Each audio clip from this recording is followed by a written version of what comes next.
So I'll start off with this. How did you end up joining the club?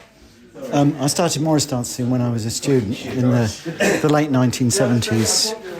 And after a bit of a break, I moved to this area about 25 years ago and joined this particular Morris dancing side, Rose and Castle, who are based in Stoke Bruin, which is not far from where I live. Yeah. And yes, I've been doing it now for a long time. I'm currently the foreman. That's one of the officers of the side. The foreman's job is to teach the dancers at practices. And it's not because I'm the best dancer, it's just my turn to be the foreman.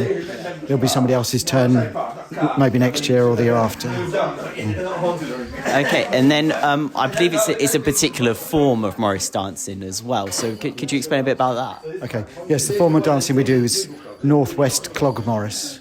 So it was started in the mill towns up north, in places like Preston and Manchester and all around the places where there's lots of mills, where people wore clogs. And this was a kind of street entertainment where in fetes and carnivals they would dance. And we still do these days, but we're more likely to be seen at a pub in the evening dancing outside a pub. And the dances we do are based on notation that we've picked up from older sides going right back in history. And then as well, how do you... so obviously, I was the youngest here tonight, so how do you go about trying to get the next generation involved in this? Well, it's very difficult. We just used to rely on people turning up, but nowadays we try and dance out in the local area as much as we can so that people notice us and then think, oh, I'd like to have a go at that. Yeah. We do try advertising on social media, but most of the social media to do with Morris dancing is only looked at by other Morris dancers, so we don't pick up any new people unless they've just kind of moved here and already do Morris. Yeah.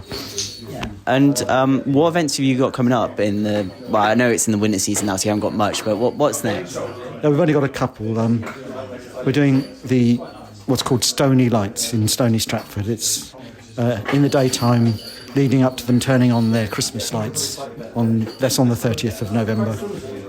So if you're in the high street of Stony Stratford on the 30th of November, you'll see some Morris dancers, including us.